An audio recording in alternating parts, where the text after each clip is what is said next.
and let everyone know who's watching. It's my pleasure to have Mauro Maggioni here to speak for the 1W-MINDS seminar this week. His one request for an introduction was that I keep it short. So thank you.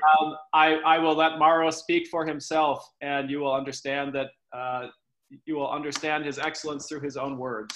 So I will let you go, Mauro.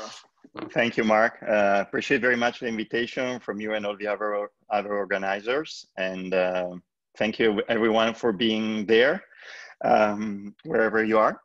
I wanted to tell you a little bit about some of the work that we've been doing in the past year and a half.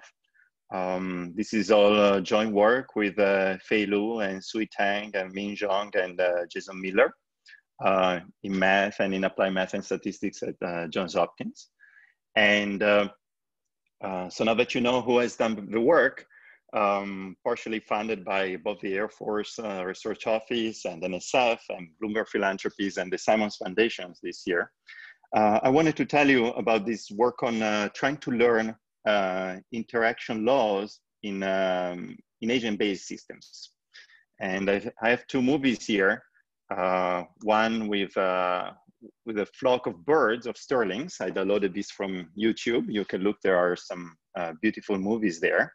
And the second one with fish milling the ocean. This is actually from a beautiful BBC documentary narrated by Sir Attenborough. And apparently fish create these complex milling behaviors when they are under attack from a predator or predators, in order to confuse, scare, misdirect the predators. And if you look at the old documentary, you will know what happens next. This is in a game theoretic framework, the predators also have their own attack patterns, and it's beautiful to see what happens. All right, so the problem at a high level is the following. Given observations of trajectories from a dynamical system that consists of many agents interacting, we would like to learn what are the interaction rules that govern the dynamics. This is motivated by many examples scattering different branches of physics and biology and social sciences. Particles can be particles in physics, but particles, could be entire planets. For example, we're also interested in understanding and learning about gravity, for example, so at a very large scale. In biology, agents could be birds or fish or complex animals. And in social sciences, the agents might be us, also in economics. And one of the reasons for looking at this problem is that in many of these sciences, the interaction rules between agents are of interest, but oftentimes parametric models are used that are very specific to the particular situations being considered. And we would like to take a non-parametric approach with a lot of flexibility without having, while trying to avoid huge sample requirements, so that we can use our techniques sort of in a application independent way, and in such a way that we don't have to make a lot of assumptions about the form of the interaction rules. We have many goals in mind for where these approaches might be used. For example, one might use the techniques that we're going to propose for performing hypothesis testing on which type of interactions actually are consistent with some behavior being measured. We're interested in learning interaction rules on some systems and then reuse them, maybe with suitable modifications in a different system. We're interested in agents not just moving in Euclidean space, but perhaps moving and interacting on non-Euclidean spaces, in particular networks. And we're interested in generalizing these works to not just the setting of one type of agent and one type of dynamics, but to the context of collaborative or competitive games. I will tell you, of course, more about these goals also towards the end of the talk. Now, you can view this work as being at the intersection of machine learning and physics in one way. But again, physics is not the only provider of examples for us. And of course, this intersection has been of great interest well, throughout the history of science, but you know, with statistics, but with machine learning in particular and physics in the last maybe 15, 20 years. There is no way I could possibly try to summarize even or list the main approaches here. But the idea here is that from observations of some physical system, you would like to learn or estimate the rules. These rules could be in the form of ODEs or PDEs, or in our case, very special sets of ODEs that model interacting agents. So let me get a little bit to the basic model that we are considering here. So the basic model would be a system of ODEs, where X represent the state of the system. So in the case of a flock of birds, X would be a long vector with the XYZ coordinates of all the birds or of all the fish. And so X is high dimensional itself. It represents the states of all the agents in the system. And the velocity of X is given by f of xt, where f is some function mapping states to the corresponding velocities. So this is a general system of ODEs. And the observations are going to be in the form of positions and velocities of the states x, and at some time points, which I'm going to call TLs, ranging from 0 to some capital T, the time scale of interest. So TLs are always going to be in times, and they're always going to be indexed by L. And we're going to have capital L observation times. And we're going to observe possibly multiple trajectories. Those are going to be indexed by M, ranging from 1 to some capital M.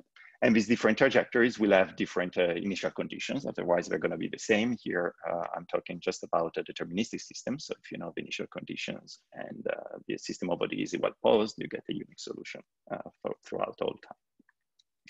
And the goal is, given the observations, x mtl and x dot mtl at these different times and for these different trajectories, we would like to construct a function f hat, which is as close as possible to the function f. Now here there is no randomness anywhere. So this is an approximation problem. Where does randomness typically come in, and why does this become a statistical learning problem? Well, first of all, the initial conditions might not be under our control. So we might model them as random. We're observing a flock of birds today, and then tomorrow, and then in 3 hours, and so on. Every time we do that, we get a different piece of their trajectory, started as some quote unquote random initial condition. And so we might assume that these initial conditions are drawn at time 0 independently from some probability measure on the state space. I'm going to call that probability measure mu0. And we're going to do that capital M times. So we're going to have capital M IID initial conditions at time 0 from this probability measure mu0. And we're going to observe at the times DLs, positions and velocities of those agents. Another source of randomness is noise. When you measure positions and velocity, in practice, you do it through some instrument, and position and velocity are going to be corrupted by some noise inherent in the measurement process. All right, so we have these observations, positions and velocities on different trajectories at different times. Now, because there is randomness in initial conditions, this becomes a statistical problem, and it does look a lot like regression. In regression, I'm sure many of you are familiar. I'm just going to do a super quick review so that we are all on the same page. One is given inputs that I'm going to call ZIs, and outputs, corresponding outputs, f of ZI, perhaps corrupted by some noise at I. Usually the noise is considered independent from the ZIs. And given these pairs of inputs and possibly noisy outputs, one where the inputs are also random, the inputs are sample IID from some measure rho, in our case on RD, the state space, one tries to estimate the function f. So how do we map our problem to regression? Well, the inputs will be the states of the system observed at time TL on trajectory M, and the output will be the left-hand side of the system of ODEs, the velocity, the corresponding velocity at time TL along the trajectory M. So here the index I of the samples in the regression problem runs through the S and the M, so really on the product of the index sets of L's and M's. So the size of the training data will be M, capital M times capital M. All right, well, so this seems to be mapping well to a regression problem. However, note that there is no independence of these samples. There is no independence across L. There is independence across M, indexing the different trajectories, because the initial conditions are sample IID from the measure mu naught. But once the initial condition has been drawn, the trajectory is completely deterministic. We make capital L observations along that trajectory, but these are completely dependent observations. They're completely deterministic. So we have no independence in L. But now, even if we forget about this lack of independence and we still try to go along with a regression setting, what would we get? Well, regression is very well understood. It's well understood that in order to get some decent rates of approximation of the for the estimator f hat to the true function f, one needs to make some regularity assumptions about f. Say f is s-holder regular, or if you wish, f has one derivative that will correspond to roughly the case s equal to 1 here. Then it is well known that the best rate of approximation of any estimator f hat to the true function f scales with n, the number of samples zi, as n to the minus s over 2s plus d. Again, just to fix the idea, pretend that s is equal to 1, a C1 function f. So this would be n to the minus 1 over 2 plus capital D. What is capital D here? Capital D here is the dimension of a state space. It's equal to the number of agents, capital N, times the space in which they're moving. Well, even if that space is just Euclidean space in 3D, like those birds or fish, so small d is equal to 3, the number of agents is very large. So capital D is large, tens, hundreds, thousands in the movies that we looked at before. And so this rate looks like n to the minus 1 over divided by 2 plus 100. That rate is very, very bad. It's very slow. The number of samples that we will need in order to achieve accuracy epsilon will be exponential in this capital D, and this is unsatisfactory in practice. And this is one of the instances of the so-called curse of dimensionality in the case of regression, and it's very well understood that it's unavoidable unless one makes further assumptions about the function f. And this is where we inject the information that the systems that we're looking at are systems of interacting agents. So the function f mapping states to velocities and in our system of ODEs takes a very special form. So let me tell you about this very special form. So we are going to consider first, this is the simplest instance. I'm going to consider more general and interesting from the viewpoint of applications cases later.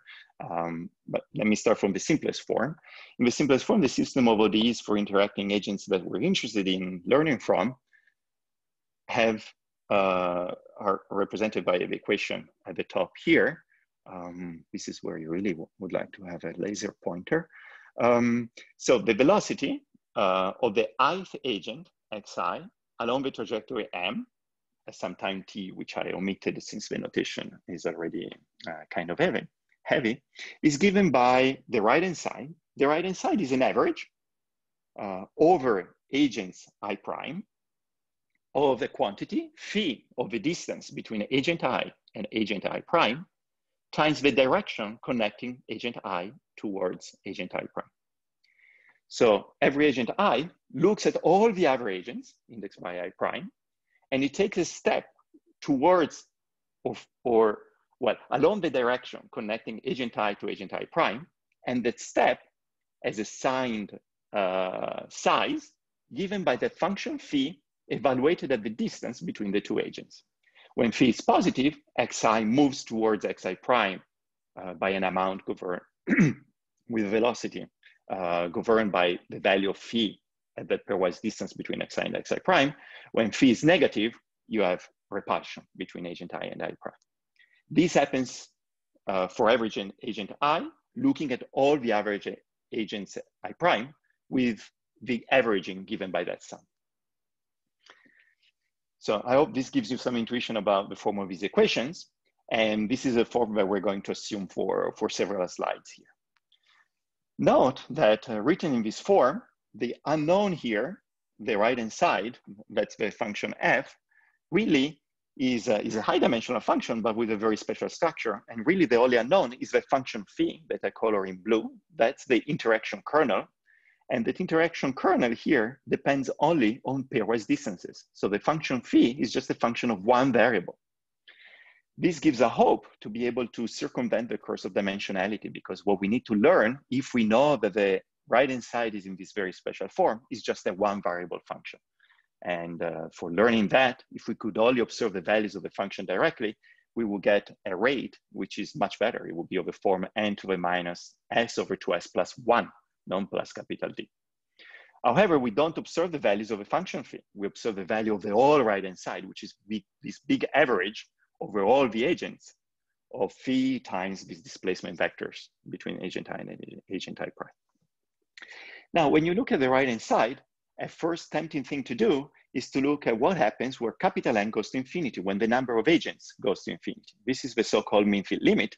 We investigated the problem of learning the interaction kernel phi with Massimo Fornazieri and other collaborators a couple of years back. And I'm going to be very briefly telling you a little bit about that. But in this talk and in more recent work, we've been interested in the situation where the number of agents capital N is fixed and the number of observations going to infinity. And in particular, the number of observations here really means the number of trajectories, capital M, going to infinity. This is because the capital M trajectories are independent. The observations at times TL along each of the trajectories, they're highly dependent. So it's much harder to consider those as being extra samples. They clearly contribute some information, but it's much harder to quantify. While as M grows, we're getting more and more independent trajectories, and that's more amenable to analysis. And as I mentioned, we're going to consider much more complicated systems, albeit already these first order systems are quite popular in applications, and they can create systems with quite complicated behavior, even if the interactions are really quite simply just dependent on pairs and pairwise distances. So in joint work with Massimo Fornazieri that appeared in 2017 in MQBS, we consider the mean field limit when the number of agents goes to infinity. The first key observation there was that the right-hand side of the systems of equations can be written in the form of the gradient of a potential energy. The potential energy is given by the formula for IN that I have on the third line.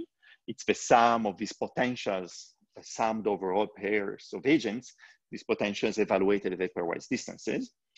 And if you differentiate and you do the gradient flow with respect to that energy, you get exactly the ODE that we're talking about. So this also is useful in order to understand a little bit the behavior of the trajectories of these ODEs. Now, what does it mean to take the mean field limit? Well, when n is finite, you can think of having every agent replaced by delta function. And then you can interpret the system of ODEs by looking at the measure given by the sum, normalized sum of these delta functions, one per at each position of each agent at each time t. And you get an evolution equation for this measure mu n. And then you can let n go to infinity, and under rather general conditions, you get a limit for a continuous, what typically continuous measure mu as a function of time. You get a PDE for the measure, the so-called mean field equations, that says that the partial derivative of mu at time t is given by the formula on the right, where the interaction kernel, phi prime,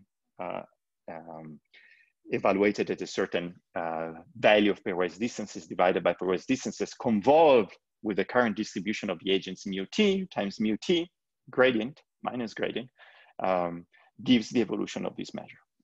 So these are very well studied. There are beautiful connections dating back to breakthrough work by Felix Otto on connections between these sort of flows of measures and gradients in vastness and distance space. So with Massimo Fornazieri and others, we studied what does it mean to learn the interaction kernel phi in this mean field limit. As I said here, we're going to be concerned with the situation where the number of agents is fixed and perhaps not even that large. Even for 10 agents, the curse of dimensionality is pretty severe in this problem, but the number of observed trajectories grows. So let me introduce some more notation here, but I'm almost done with introducing new symbols. Out of convenience, pairwise distances clearly play an important role, so I'm going to give them a name. I'm going to call R, I prime mt, the pairwise distance between agent I and agent I prime at time t along the m trajectory. Now, we see the velocities, that's the left-hand side. We see the positions of the agents, so we can compute the vector term of the right-hand side, xi mt minus xi prime mt, and the corresponding pairwise distances we see. On the other hand, we don't have the value of phi at each of those pairwise distances. We could try to solve this linear system at any given time t, but we will soon realize that in the interesting case where the number of agents capital N is bigger than the dimension of a physical space d, we cannot solve a system. And so we do have to use time and the evolution in time in order to be able to do something. So again, we're interested in estimating the function phi. We need to do that in some function space. It's going to be an L2 with respect to some suitable measure. And let me introduce that measure. So the measure for the L2 space in which we're going to measure our accuracy in estimating the interaction kernel phi is going to be this measure rho TL.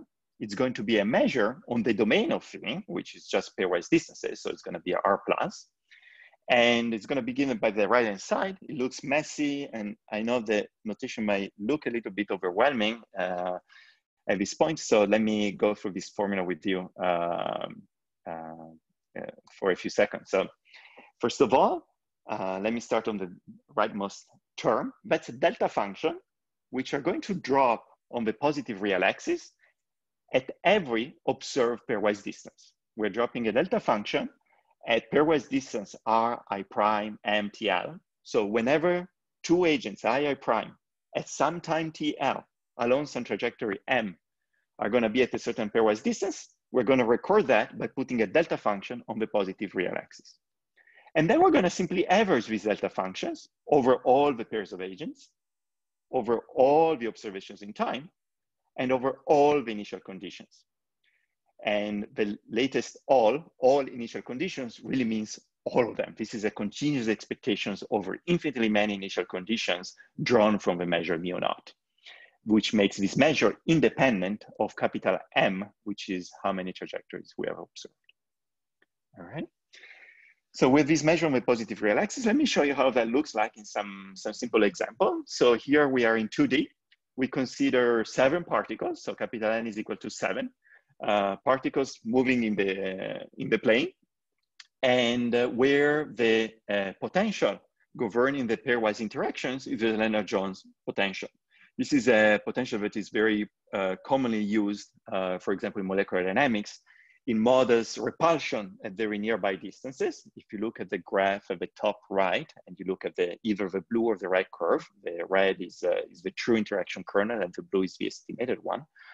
They're essentially the same, so it doesn't matter which one you look at this moment. So that interaction kernel is very negative for very small pairwise distances. That's the repulsion term. Then it turns positive and stays positive for larger R's, indicating attraction between these particles. So these particles are not going to hit each other because of this strong repulsion at small distances, but they like to stick together except when they're really, really close to each other. So we can look at these particles and their trajectories. That's the plot at the bottom left of the screen. So time goes from dark blue to green, and we see trajectories. So these particles typically reach a stable configuration with some typical favorite pairwise distance between them as you let them go. Now in the two pictures on the right, in the one at the top, I'm representing the interaction kernels and also a histogram of the estimated measure rho LT. Estimated because we always have a finite number of trajectories that we observe. We cannot compute that expectation over all possible initial conditions. So this is a good approximation to rho TL. And when we look at the rho TL, we see that it's highly non-uniform. It's peaked maybe around maybe 1.1 or something. That's the tall peak. And there is another peak around 2, pairwise distance is equal to 2. So the first peak corresponds to the fact that these pairwise distances very often are observed, the particles, And many, many times, or observed times, they lie at a pairwise distances, which is about 1.1. At many other times, they have pairwise distances around 2. And very rarely, they have pairwise distances of the order 3.5, where the raw LT is small. Now, raw TL really does depend on capital T. If we take T much larger, then raw TL is represented in the figure in the bottom right. It's very different. It's much more peaked. So there are many more, there is a very distinguished set of pairwise distances that these agents realize along very long trajectories. These agents reach a rather stable and stationary configuration.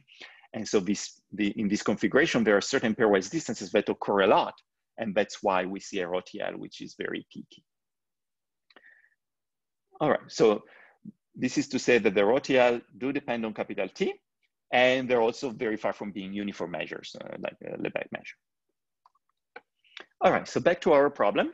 So we have our system of ODEs in the interacting agent form that we discussed.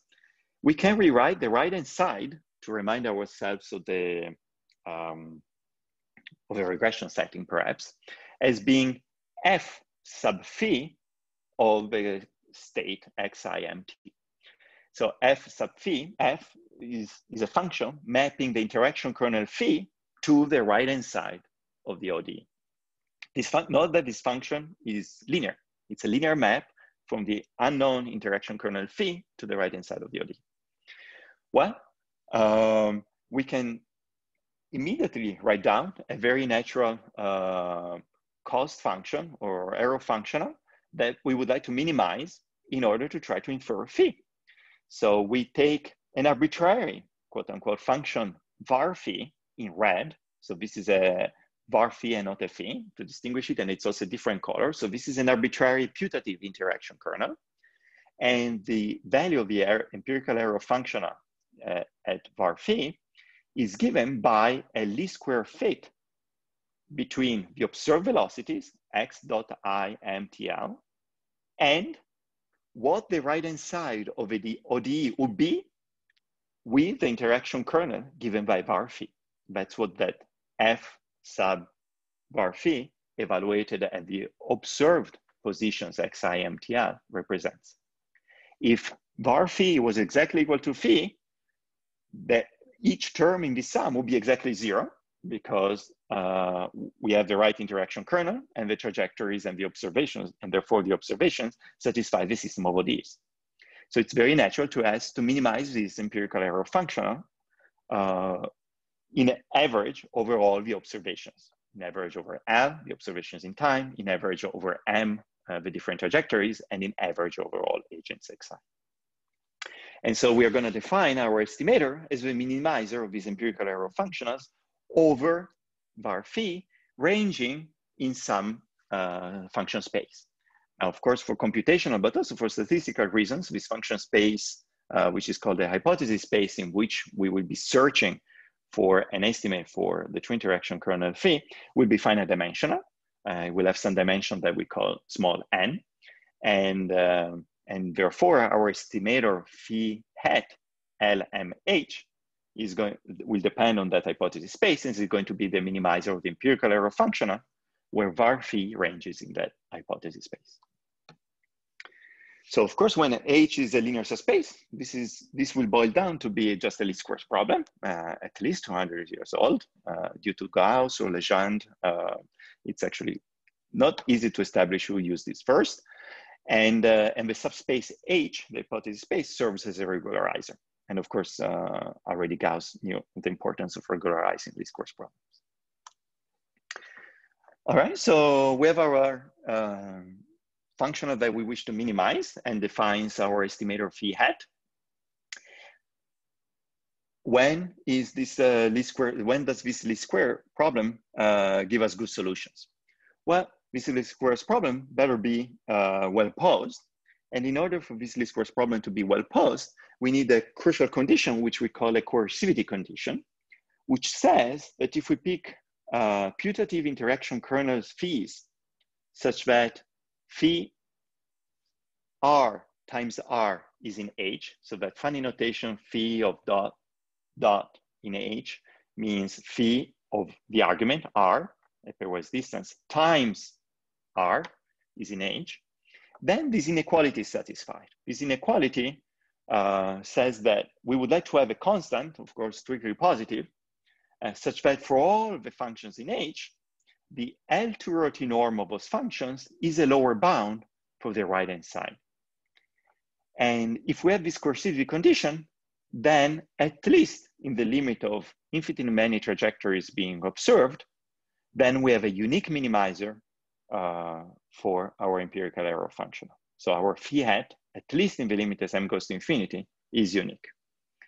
And essentially the reason for why that is the case is that if you pick two interaction kernels, the true phi and the putative interaction kernel var phi, and their difference is in H, in the hypothesis space H, if you use coercivity, you see that coercivity really says that the L2 distance between phi and the true phi, or multiplied by the pairwise distance R, is upper bounded by the empirical error functional when m is equal to infinity, evaluated at the difference between phi and the true interaction kernel of R phi.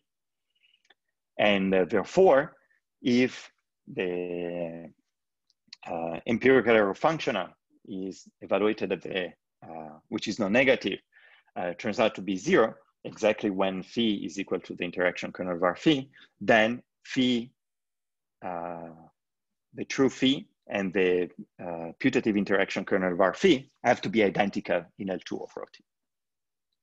In reality, this coercivity constant CL and H is not only giving us uniqueness, it's giving us well-posedness of a least square, of the regularized least squares problem that we're solving.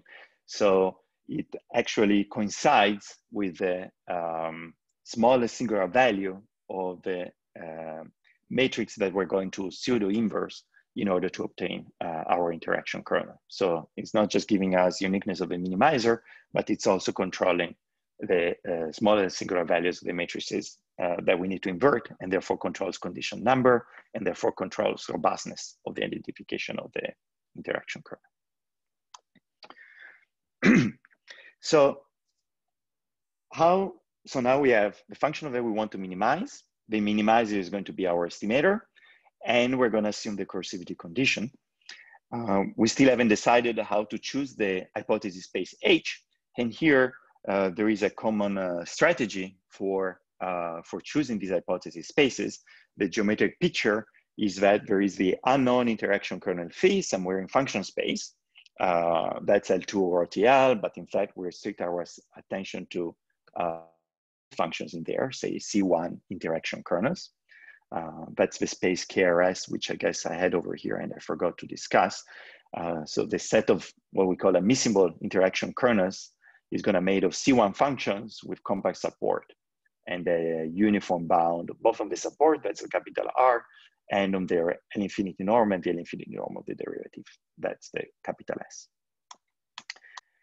So the picture is that there is this unknown interaction kernel phi in the function space. We're going to construct a finite dimensional and perhaps compactified hypothesis space H. We're going to search only that subspace, so we're going to be restricted in looking at estimators in that subspace. The best possible estimator we could pick is the closest point to phi in that subspace, that's pH of phi.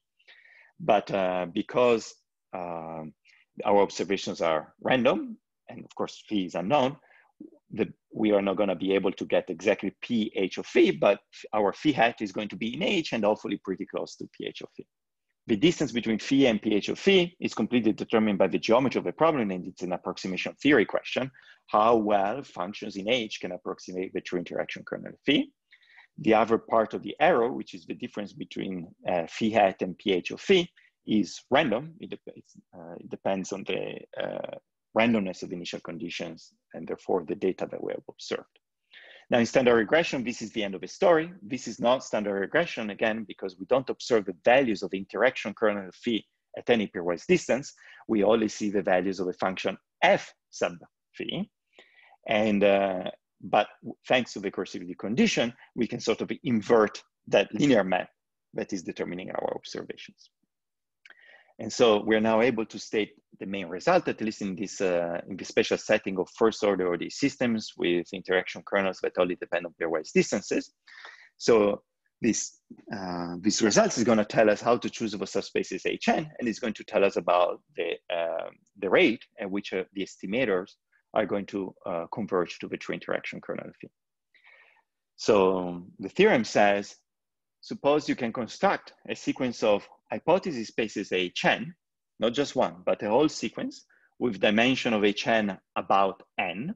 We're going to choose n growing with the number of observations, or rather the number of observed trajectories, capital M, because the more observations we make, the more we should be able to estimate the true interaction kernel accurately, and we should be able to afford a bigger hypothesis space Hn. So think of a dimension of Hn as being n, and let's assume that the approximability of the true interaction kernel phi by functions in Hn is of the order n to the minus s for some s. So for example, if the true interaction kernel phi is s order regular, or say C1, that will correspond to the case s equal to 1, then piecewise linear functions would achieve the rate n to the minus 1 when chosen over n intervals. So our space Hn will be made of piecewise linear functionals on a partition of the support 0R into n intervals. Now the theorem says that the optimal choice of dimension for this hypothesis space Hn, we're going to call that n star, should grow with m at a certain rate. So n star should look like m over log m to 1 over 2s plus 1. Then, in expectation over the randomness, which is related to mu naught, which is a probability measure of initial conditions, the distance in L2 of rho TL between our estimator and the true interaction kernel phi decreases like log m over m to the s over 2s plus 1 times a constant. So first of all, so what's good about this result? The good thing is, of course, as m phi hat gets closer and closer to phi, at least when, you know, in L2 or rho TL, and we multiply by the pairwise distance r in that norm. And the rate at which phi hat is converging to phi is in fact optimal, because the rate that we see there is s over 2s plus 1. So first of all, it does not depend on capital D, the dimension of the state space. It's gone. We're estimating one-dimensional function. We get a rate which only has the number 1 in there. But it's also optimal in the sense that if we look back at the optimal rate for regression, non-parametric regression in one dimension, that was exactly s over 2s plus 1. Here we're solving a potentially harder problem because we don't observe the values of a function, but we only see linear observations of thereof. And nevertheless, we get the same rate. So this rate is minimax optimum. What is bad about this bound is that the rate does not depend on capital L, which was the number of observations in time. And the reason why it does not is that these observations in time are not independent. And so a completely different set of arguments might be applicable in order to get a good dependency on L on the right-hand side. Now, in all of the experiments that I'm going to show, the space Hn is going to be made of piecewise linear functions of the support of the interaction kernel. And I'm not going to say too much about computation. This is a regularity discourse problem. I'm just going to say that the cost of constructing these estimators is of the order capital M, number of observed trajectories, times n star square. And n star is that m to the 1 over 2s plus 1. So the cost of constructing the estimator is super linear. It's m to the 1 plus 2s over 2s plus 1. And but only mildly superlinear in a certain sense. Of course, we would be happier if it was if we had a linear algorithm. Now, we can check, of course, numerically if this learning rate predicted by the theorem is realized. We do this for all of our examples. I'm just going to report one. So this is the case of a Lennard-Jones 7-particle system in 2D as a function of log m. So in logarithmic scale, as the number of observed trajectories increases, the slope that we obtain in L2, the slope of the errors in L2 is minus 0.36. We should have obtained minus 0.33. So we attain the optimal rate. This is the case even if technically the Lennard-Jones kernel is not in the admissible class because it blows up near zero. But particles are never getting arbitrarily close to each other. And so, so that doesn't ruin our rate. Here is a plane where we increase both M and L. So M is the number of trajectories that we observe, L is the number of observations in time. And what the theorem says is that for any fixed L, as you go up the column increasing M, the errors should become smaller and smaller. But if you look along the arrow, you're fixing M, the number of independent trajectories, and you increase L, the number of observations in time. There, the error seems also to decrease, at least up to a point. And then this suggests that it should be indeed possible to get a better bound than the one that we have in the theorem that also shows some good dependency as a function of capital F. And finally, if you look at the right-hand side in the theorem, there is a dependency on the coercivity constant C, L, and H. So remember that we wanted that constant to be positive. That's what the coercivity condition was about. And we don't like that constant to be small, positive, so close to zero. And we see this in the bound as well. So it's interesting to study how that constant depends on L, N, and H. In fact, the constant, if we talk about the dependencies in terms of the number of agents, the constant can be as small as being of order 1 over n as a function of the number of agents. That's bad because it would suggest that if we take the mean field limit as n goes to infinity, the constant could go to 0. Well, we can in fact prove that, at least under special assumptions, that this is not the case. So there are situations, special situations, where we can prove that the coercivity constant can be made independent of n. We also verify those numerically in many of our experiments. And we have a paper out, a preprint on the archive, where we study situations where we can prove that the constant is independent of capital N. Mauro, and yes. We have a question from the audience basically asking to clarify if you could give some, if you could give some intuition as to why you're measuring the error as R, phi of R, rather than just phi. Oh, thank you. Great question. Yes, I should have mentioned that. And let me remind you, so that comes naturally from many points, from many routes, but perhaps one reason why that times R comes about is here. So, in a way, perhaps the natural thing that one should be looking at is this capital phi prime, which really looks like our phi times R. So that's one reason why that phi R times R comes about. Another reason is really that if one writes down the least squares problem carefully, immediately one meets, if one looks at the functional being minimized and the corresponding well-posedness, which is the coercivity condition, again, phi of R times R appears. And so that just turns out to be the right norm in which to measure things, we think. I also have another reason that suggests that that's the right norm, I think, here, for example. So let's look at the last bound at the bottom. So we ask ourselves, okay, we're estimating the interaction kernel well. Does that mean that the dynamics with the approximate interaction kernel is a good approximation to the true dynamic? So x of t are trajectories of a true system. X hat of t are trajectories of the system driven by our estimate interaction kernel phi hat. And the bound there at the bottom says that the L2 rho t norm of phi hat R times R minus phi R times R, which is what we know how to control from the main theorem above, controls the errors on trajectories. in the Hausdorff distance, right? The supremum over T of x at T and xt. So that also suggests that this L2 rho T norm with this, you know, R weight, extra R weight is a good norm to use. Great, thanks. Thank you for the question. All right, so this was the theorem in this simplest case.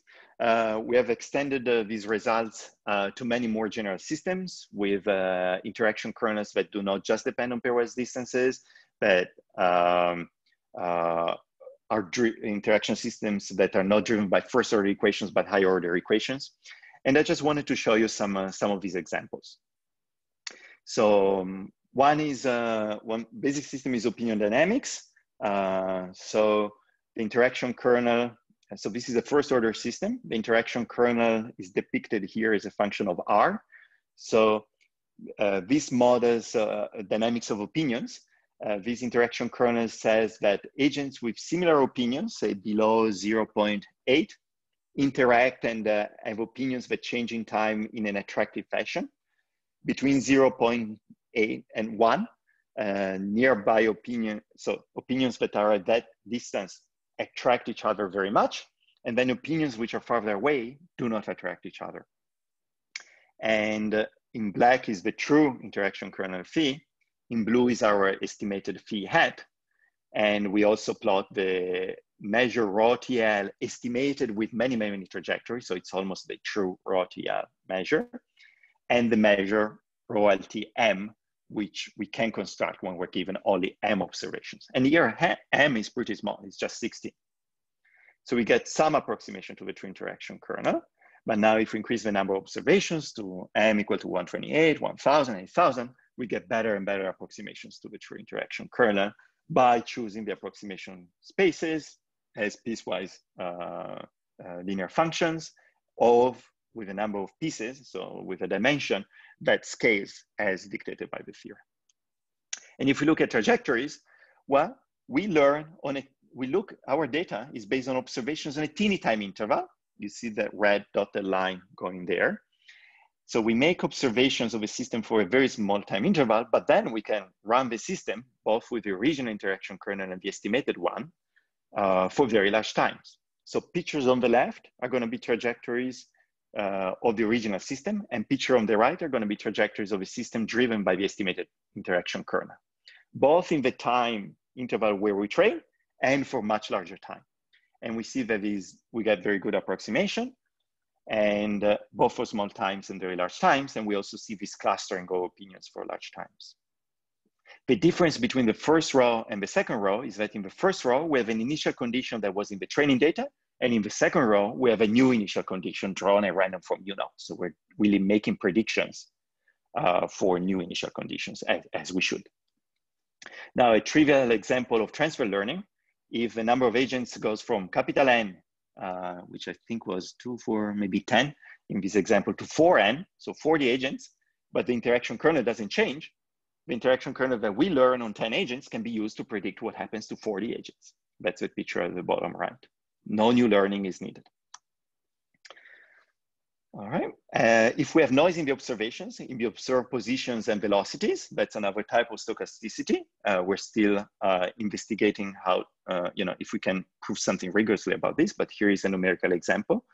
So if we have noise in the observed positions and in the observed velocities, then, and this is pretty severe noise, it's uniform noise in a pretty large interval compared to the pairwise distances between these agents, we estimate the kernel our estimated kernel is farther from the true kernel, of course, and the predicted trajectories are worse, but still pretty good, even for large times. Those are the blue trajectories are the ones that are our predictions. Another consideration is the role of capital L. Clearly, if we make very few observations in time, and we do not observe velocities, we could still approximate velocities with a finite difference scheme. That, of course, induces a numerical approximation error, which prevents us to converge. And so in the plot on the right, we see that if we observe positions and velocity, we get those red dots that decay as predicted as a function of capital M as predicted by the theorem. But if we don't observe velocities and we have a fixed capital L, that induces a numerical error, and the corresponding error represented by the pink triangles does not decrease as much. Now, we can go to second order systems. When you go second order systems, the right-hand side becomes more complicated. There are two different types of kernels, some of them against pairwise displacements. And so one of them, the so-called energy interaction kernel hitting RII prime, which is pairwise differences between positions of agents, and another interaction kernel, phi alignment, that multiplies the vector RII dot, or rather R dot II. That's the difference of the velocities of the two agents. There is a slight abuse of notation here. And we can even have simple environments like a quantity of food or light regulated by another variable xi. And you can also have different types of agents. So prey-predator agents, leader-followers. So you can have different agent types, and the interaction kernels, both phi E and phi A, do depend on the type of agents interacting with each other. And here is the environment, which has its own evolution, and that affects the evolution of the agents. So here is an example of a prey-predator system. There are 4 interaction kernels: prey-prey, prey-predator, predator-prey, and there's only one predator, so the bottom right interaction kernel is identically 0. The trajectories depicted there, again, left columns are the trajectories of a true system, right columns are the trajectories of the estimated system. Blue tending to green are the trajectories of the preys. Red tending to orange are the trajectories of the predators. Yeah, I think it's more fun to look at a movie of these, courtesy of Zhong. So again, left, the true system, right, the estimated systems. We get pretty good accuracy. We learn all the interactions between these different types pretty well, and the trajectories are pretty good estimates as well. Here is another prey-predator system with a different behavior of the trajectories. You can see at the bottom, flocking of the preys followed by the predator. At the top, the preys are sort of surrounding the predator, and the predator is not so sure which prey to aim for. Now, there are also instances where our predicted trajectories are bad. So if you look at the bottom, the left is the truth, and the right is what we predict. Our predicted trajectory is very far from the true trajectory. These systems are very sensitive to initial conditions, especially when a predator gets very close to a prey. But on the other hand, I still like the predictions at the bottom right, not because they're accurate, they're not, but because the behavior of the preys and the predators is accurate. Those are conformations that can happen, and the rules of the game, in a certain sense, are being followed and have been learned correctly. The fact that the system of ODEs is very sensitive to small errors is what is hurting our estimator here, but I would like to say that I'm sort of fine with this because it's an intrinsic sensitivity of the problem. So this is an example of phototaxis where each of the agents is also an excitation state, depending on whether it's going towards a light or maybe towards a source of food. This is about hypothesis testing. So everything is non-parametric here. We have theorems that tell us about our accuracy. So we can use this to test whether, you know, the observations come from a system of interacting agents and ask whether, you know, the system of interacting agents is driven by first order, second order equations, or whether it's driven only by energy interaction kernels or alignment kernels. And I'm not going to go into the details of this for lack of time, but the details of this are in our PNS paper with Fei Lu, Min Zhong, and Sui Tang. And we think that this is important in applications where you don't want to make assumptions about the order of the model or the specifics of the form of the model. You just throw our estimator at it, and you can decide which model is the best fit. Now, let me say 2 words about some other work that we've been doing that has to do with the movies I showed you at the beginning. So these movies are about what is so-called emergent behavior. Oh, yes. So the results so far seem to model, or you're trying to learn the interaction kernel. there are many systems, for example, control systems where the agents have their own dynamics that also needs to be learned. And in addition, there is a control action that is the one that is used for modeling the interaction. So my question is whether there are ways in which the result can be extended to learning both the dynamics of the agents as well as the interaction kernel. Yeah, great question, Rene. Thank you. Yeah, we have not gone to the control setting as well yet. I mentioned the game theoretic setting, which is related, but of course not the same as the control setting. I think it's very interesting to look in that direction, but we have not done it. So the patterns that we see here, even if they might come from very simple interactions, they're very complex and large scale, both in space and in time. And our bounds on accuracy of trajectories are all, you know, Gromov lemma based, and they're good only for short times. Nevertheless, we can still hope, and I already showed you some long time trajectories, that perhaps some of these emergent behaviors can be captured by our learning strategy. And here, in a joint paper with Zhong and J.Miller that appeared in Physics.d a few months ago, we look exactly at that question. We consider many systems that have large-scale emergent behavior, from flocking in the Coercivity model to anticipation dynamics that recently was looked at in a paper by Xu and Tedmore, where you have flocking, where every agent doesn't just look at the position and velocity of another agent, but sort of tries tunes its velocity based on the predicted position of the agent, you know, at the tau time displacement in the future. Or even fish milling. This is a model introduced by Andrea Bertozzi, who was one of the previous speakers on the seminar series several years ago, to model, at least into the milling of fish, and observe how this model reproduces really the double milling phenomena, where some fish mills one way and some other fish in another way. Again, all the pictures in the right-hand side columns come from our estimated interaction kernels. And why no theorem tells us that our interaction kernels are going to be so good as to have the correct emergent behavior, this is what we see in practice. And in fact, we can even predict from an initial condition using our estimated interaction kernels when a certain behavior is going to occur or not.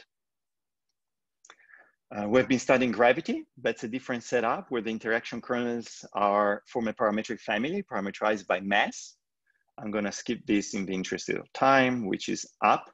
This is a very challenging situation because we look at the solar system, and now different planets have very different sets of pairwise distances that do not intersect with each other. Essentially, we do a first round of learning where we don't assume that we even know that the way that the Sun and Mercury interact has anything to do with how the Sun and Venus interact, or how the Earth and Mercury interact. So we learn all of these pairwise interactions independently. Then we look at them and we figure out with basic manifold learning that they're all related to each other. We discover mass, we clean up the interaction kernels, discovering pretty good approximations both to masses and to the laws of gravity. And we're able to make pretty accurate predictions for the orbits of the planets, even far in the future. Part of this is going to, so here we make predictions for a few years, but now we're able to make predictions for hundreds of years. All right, in the -1 minute that I have, I already mentioned several generalizations to interaction kernels, not depending only on pairwise distances, but many other features of the agents. This is joint work that will appear shortly with Sui Tang, Zhong, and J.Miller. We have extended this to stochastic systems. This is a very interesting extension because these stochastic interactive particles are the basis of a lot of physics and a lot of social sciences and biology. This is joint work with Fei Lu and Sui Tang. It appeared on the archive. And here we also analyze very carefully the numerical error due to the time discretization. The setup is different, not just because it's stochastic, but of course we can't observe velocities. Velocities have a noise component in them. So we consider both the continuous observations in time and the discrete observation in time, and we quantify everything very accurately, showing which kind of errors those introduce. All right, this is stochastic opinion dynamics. The trajectories are very different. You get metastability, you get rare events where faraway opinions actually get closer to each other and converge. We do stochastic Lennard-Jones with very complex stochastic trajectories and metastable states there. All right, let me conclude here with some open problems. I mentioned many of these, and perhaps with a page emphasizing that this is work with many collaborators and many more at Hopkins in my research team, working on all sorts of statistical and data science problems. Sorry for keeping you over. If you have any questions, I will be very happy to take them in the extra time. Yeah, no, thanks very much for the excellent talk. I'd like to remind the participants that if they have questions, they should ask them in the Q&A tool at the bottom of the screen. We'll give people a chance to ask any questions that way that they like. And in the meantime, if any of the panel members have any questions, feel free to ask as well. I have a quick one. So I'm wondering, Mauro, when we're talking about like taking expectations over initial conditions or taking limits as m goes to infinity, how are we sort of in a physical setting where, for example, there's some kind of time invariance where like just taking a snapshot at a particular time would be an initial condition for something? How do you build that in, or can you build that in? Fantastic. So in the deterministic case, in general, this is kind of hard, right? So the equations are time invariant, but what if the dynamics, like Lennard-Jones, converges to a fixed point? Then if you look, at time near 0 versus time near 10, whether everything is has already converged, is very, very different. However, what you're saying becomes really, really interesting when the system, for example, even for large times, has attractors that maybe are chaotic. So in a certain sense, the chaoticity of the dynamics and the complexity of the attractor lets you say that looking at even for the same trajectory, but at very, very different times, well separated in time, is like looking at different trajectories started from different initial conditions. That's even more the case for the stochastic setting. In fact, that's one of the main reasons why we think the stochastic setting is particularly interesting. I mentioned here that so the systems are often ergodic under pretty general assumptions on the interaction kernel phi, and that exactly gets to your point. If you look at far away times, the system has forgotten the previous times. If you look, at time separated by more time than the mixed time. And so they can be considered as independent draws from a stationary measure. And so one long path, if you have far away observations, can look exactly like many shorter paths. And there is a duality between, m equal to 1 and observing for a very long time, and larger m and observing for shorter times. This is something that we've been looking at, and other people in the context of stochastic systems in general, and also stochastic interacting systems in particular, have been looking at. It's a very interesting duality. It's easier in the stochastic setting than in the dynamic setting. But for example, in work by Rachel Ward, she exploited in a way some of these properties by looking at learning dynamics for systems with chaotic, which are chaotic and have complex attractors like the Lorentz attractors. There is known that if you look at the box of the attractor and you look at the points in there, well, the dynamics is deterministic, but it's chaotic. So in a certain sense, it's not clear how deterministic it is. And in fact, the samples in a box can be assimilated to random samples. And so again, looking at faraway times is a bit like looking at independent trajectories. And she exploits this to be able to prove quantitative theorems for the estimators that she constructs.